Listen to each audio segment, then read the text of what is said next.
is WRAL, coverage you can count on.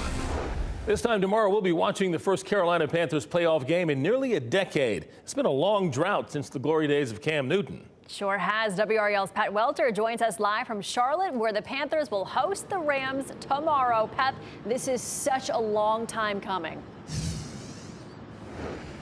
You know, Michelle, you can't appreciate the good times unless you've been through the bad. And for the Carolina Panthers, there's been a lot of bad the last decade. But you know what? Football really is a game of inches. And the turnaround for Carolina started when they began doing the little things, not trying to turn things around overnight. And for the first time in a long time, this organization is all pulling in the same direction.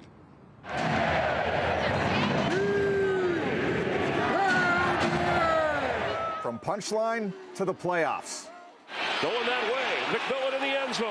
He's got it, and that's going to be a Panthers touchdown. It's amazing what happens when you just keep pounding. It's really important that we feel confident about our football right now, and we've played a lot of ball, and we've become a version of Panthers football that I'm really proud of. From ownership to GM to head coach, the Panthers have clawed their way back to relevance. You know, Dan and I and Brant, Mr. Tepper, you know, and the conversations that we have, you know, over the last 2 years of where we are and where we're headed. What is the next step, you know, and having that everyday focus, you know, attacking every day. What does a win look like today? Saturday will be their first playoff game in almost a decade, but they aren't treating it that way. First, we got to just take care of business and just understand that it's going to be intense, but at the end of the day, it just comes down to the fundamentals of football.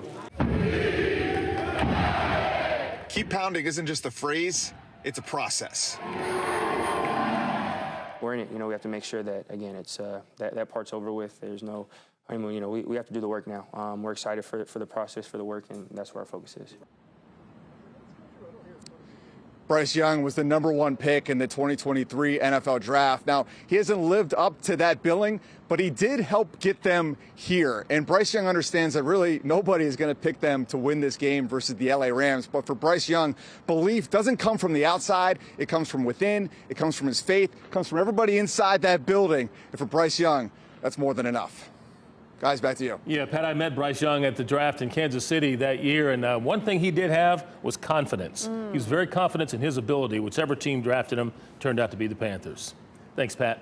Well, we have to talk about the Carolina Panthers super fan who created the song of the season. Maybe you've heard of Carolina Mike. His videos are all over social media. His viral song and dance caught fire among Panther fans. It's called If I Had $150,000.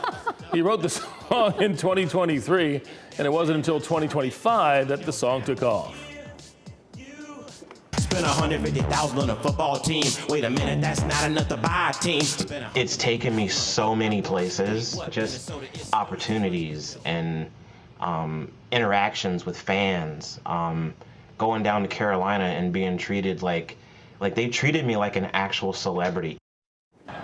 And it's kind of a perfect parallel to the team. Carolina Mike beat the odds, made it big, and maybe the Panthers can do it too. The LA Rams are favored, but Carolina Mike proves anything is possible. We will hear more from him tonight on our news at 7. It's the dance moves for me too with the song. It's amazing. That's not bad either.